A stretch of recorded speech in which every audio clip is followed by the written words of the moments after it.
बच्चों, आज हम लोग भूगोल विषय के पाठ 9 ऊर्जा संसाधन के संदर्भ में अध्ययन करेंगे। यहाँ सर्वप्रथम कुछ चित्र दिए गए हैं, इसको जरा ध्यान से देखेंगे, फिर आगे अध्ययन करेंगे। सर्वप्रथम देखो, एक चित्र में लालटेन के प्रकाश में पढ़ाई करती हुई बच्ची।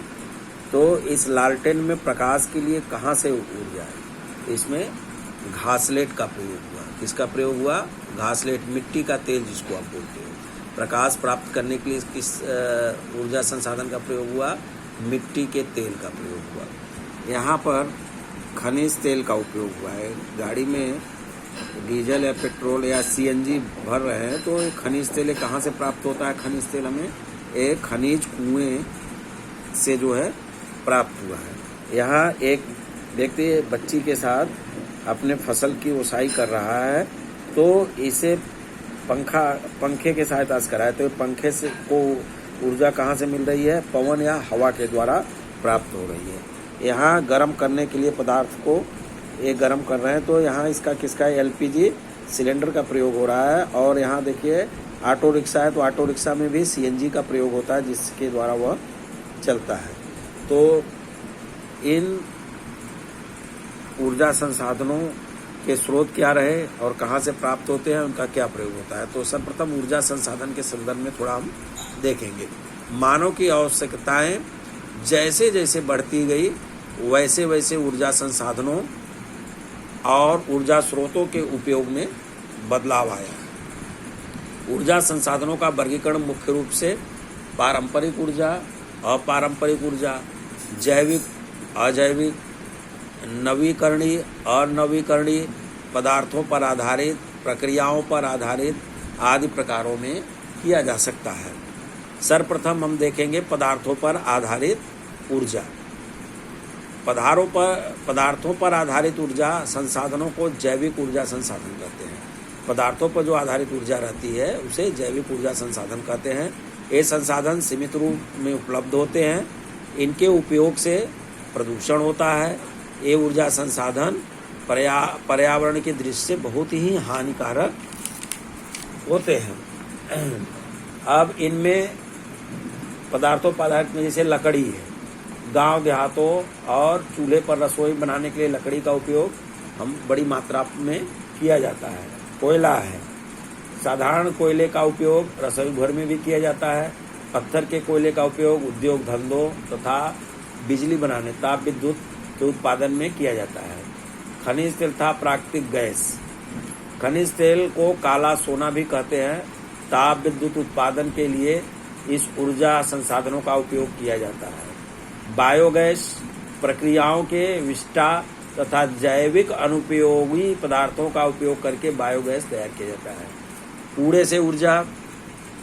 बड़े शहरों के कूड़े के जैविक कूड़े से गैस का निर्माण किया जा सकता है। परमाणु ऊर्जा। यूरेनियम है, थोरियम जैसे खनिजों के परमाणुओं का विखंडन करके ऊर्जा का उत्पादन किया जा सकता है। इसके अलावा प्रक्रियाओं पर आधारित ऊर्जा संसाधन कौन कौन से हैं? प्रक्रियाओं पर आधारित ऊर्जा संसाधन को अजैविक ऊर्जा संसाधन कहते हैं। ये संसाधन विपुल मात्रा में उपलब्ध हैं। इनका उपयोग करने से प्रदूषण नहीं होता है। ये ऊर्जा संसाधन पर्यावरण पूरक होते हैं, पर्यावरण के पूरक होते हैं। जैसे पहला लेंगे जल ऊर्जा। जल ऊर्जा क्या है? बहते पानी की गतिज ऊर्जा द्वारा जल विद्युत का उत्पादन किया जाता है। पानी की इस गतिज ऊर्जा को जल ऊर्जा भी कहते हैं। दूसरा है पवन ऊर्जा। पवन ऊर्जा क्या है? पवन की गति का उपयोग करके पवन चक्कियों की सहायता से पवन ऊर्जा का रूपांतरण विद्युत ऊर्जा में किया जाता है। सौर ऊर्जा।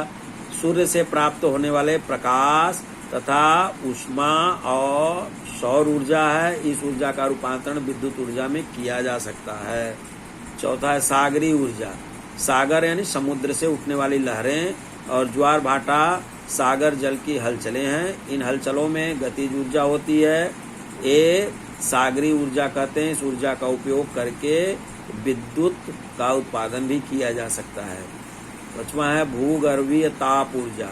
पृथ्वी के आंतरिक भाग की ऊष्मा को भूगर्भीय ताप ऊर्जा कहते हैं। भूगर्भीय ताप ऊर्जा को उपयोग विद्युत उत्पादन में किया जाता है। ऊर्जा संसाधनों का विवेकपूर्ण उपयोग, बढ़ती जनसंख्या, शहरीकरण, औद्योगिकरण आदि कारणों से ऊर्जा की मांग निरंतर बढ़ रही है। इसलिए अब सावधानी पूर्वक तथा किफायत से ऊर्जा संसाधनों का उपयोग करना बहुत ही जरूरी हो गया है। वैकल्पिक एवं अपारंपरिक ऊर्जा संसाधनों का उपयोग करना अत्यंत आवश्यक है। तो अभी हम लोग इतना आज अध्ययन किए, प्रक्रियाओं पर आधारित ऊर्जा संसाधन और पदार्थों पर आधारित ऊर्जा संसाधन। तो आज बस इतना ही। नेक्स्ट में आगे इसके संदर्भ में इसके उपयोग वगैरह के विषय में डिटेल में बताएंगे। Thank you.